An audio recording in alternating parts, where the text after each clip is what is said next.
Halloween is a confusing subject. On the one hand, you want your kids to be able to dress up as firefighters and princesses, and you don't want them to miss out.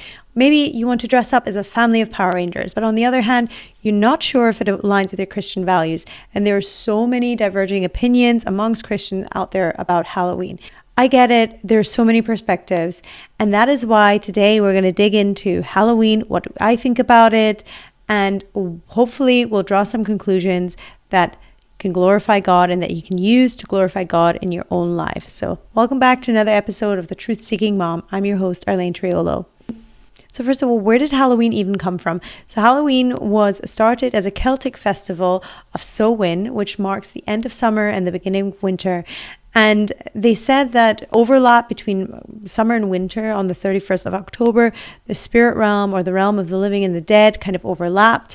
And there was food offered to dead people and to spirits in order to appease them so that they wouldn't come and haunt the villages. People lit bonfires and wore masks to protect themselves from evil spirits and the dead. And then the Catholic Church, when there was a Catholic revival, came in and made November 1st and All Saints Day. And so Halloween also became known as All Hallows Eve, where the Catholics pray for the dead people, the dead souls that are in purgatory, waiting to go to heaven.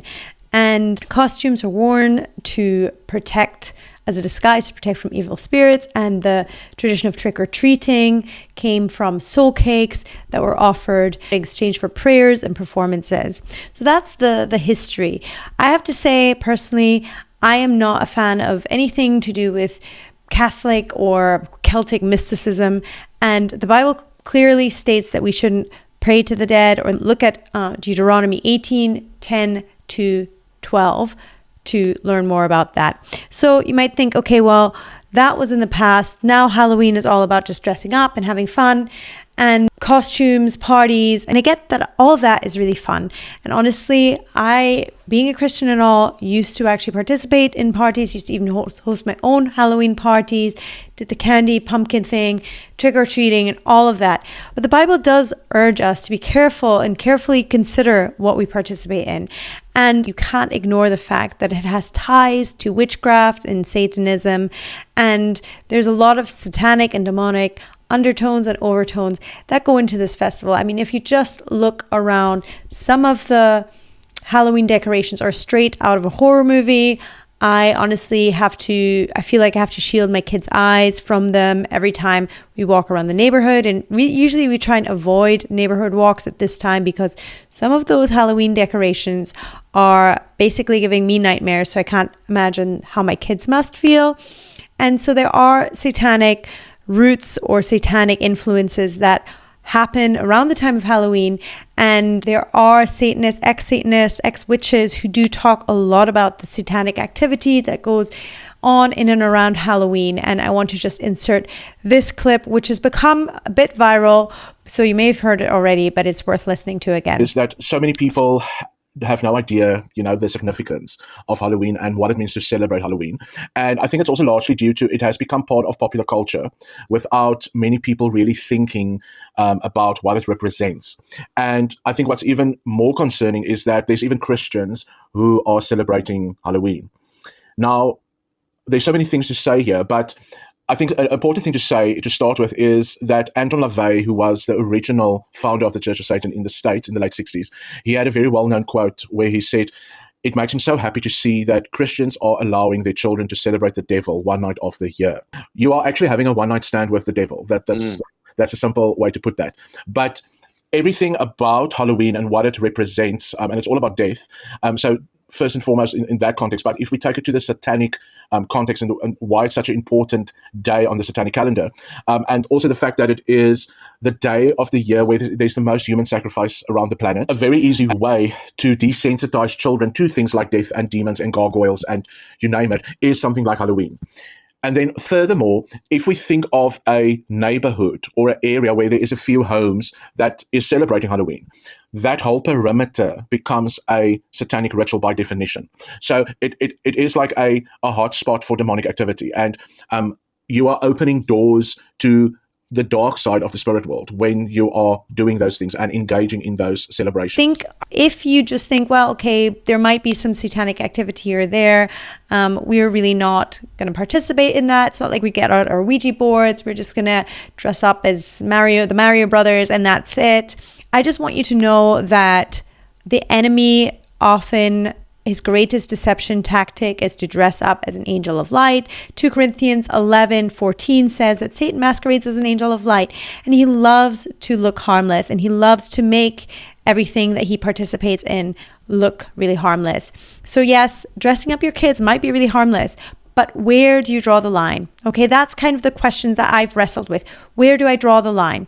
Dressing up can lead to you participating in something more. And I really don't mean that you sort of go down the streets trick-or-treating and all of a sudden you're, around a cauldron eating witch soup. What I mean is that it might not be overtly evil, but there might be demonic influences in your neighborhood that you are participating in when you are going out trick-or-treating with your neighbors. And yes, if you have the Holy Spirit in you, you are protected from demonic possession. You are protected from demonic possession, but you're not protected from demonic oppression. And I think, again, that the biggest lie that the devil tells us is that he doesn't exist. And I think that we forget that there might be witches that live in our neighborhoods. And so therefore we may well be a target of those witches if they know that we're Christians and we are actually actively participating in Halloween. So that's a reason that I draw a hard and fast line at Halloween, because I don't want my kids to have demonic influences and a demonic foothold in their lives because they're participating in Halloween. And I've also heard some ex-witches say that a lot of the costumes that are worn on Halloween are cursed and spells are cast on them. And if you then dress your child up in those costumes, that can then influence them. And honestly, I would say to that, we have costumes at home and they are, I guess, Halloween costumes, even though they're like cowboy, cowgirl, princess types of costumes. They are, I guess, dress up costumes. I would just pray over those costumes and just remember to pray over your children as well. So as I said before, we have celebrated Halloween in the past, but since I've had children, so the last 6 years, I have really turned the corner and decided it was not for our family. It is not for us. And God really led me to that place. And with that, I have to say, it's not about superiority or judging others, but it is about, for me, obedience, a step of obedience and spiritual growth. And Romans 12:2 reminds us not to be conformed to this world, but to be transformed by the renewing of the mind. So I wanted to also mention just like the common sense, non-Christian perspective, that I also find it weird to send your kids to strangers' houses to ask for candy. I'm always teaching them to be mindful of relationships and interactions with strangers. And I think that building trust with random people by going up to their door and asking for candy is not the kind of message that I want to send my kids. Some people might think that my kids might be weird for not participating, or we might be weird for not participating, and ultimately that this might lead to their rebellion. Ultimately, I'm not in control whether or not they will rebel against me because I restricted them from Halloween. But what I do know is that I can teach them what is good, right, and true while they live in my house. I mean, another analogy I'll give you is that I wouldn't take my kids to McDonald's. Does that mean that they're going to grow up binging on McDonald's?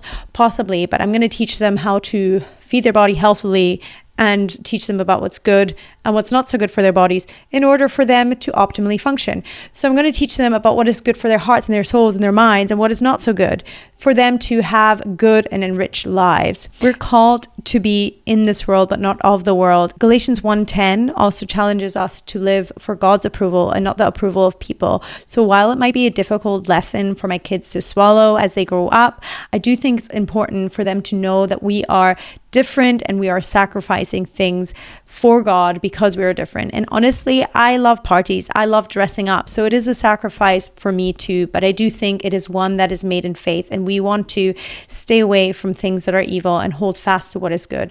And following Jesus, yes, it does look different, but that is not something to be ashamed of. That is something to rejoice in. So I want to leave you guys with this verse from Colossians 1:13, which says that he delivered us from darkness into the kingdom of his beloved Son. And that is such a sweet thing to remember. If you're somebody who doesn't celebrate Halloween this year, Try and make some friends. Influence your friends for the better to not celebrate Halloween. And then you guys can get together and you guys can play some games, or you can hang out. You can just enjoy each other's company, praise God, pray together. That's it for me. I hope that this video is helpful. Subscribe to this channel if you haven't already, and leave your comments below. I'd love to hear your opinions in the comments, and I'll read every comment and respond to it when I can.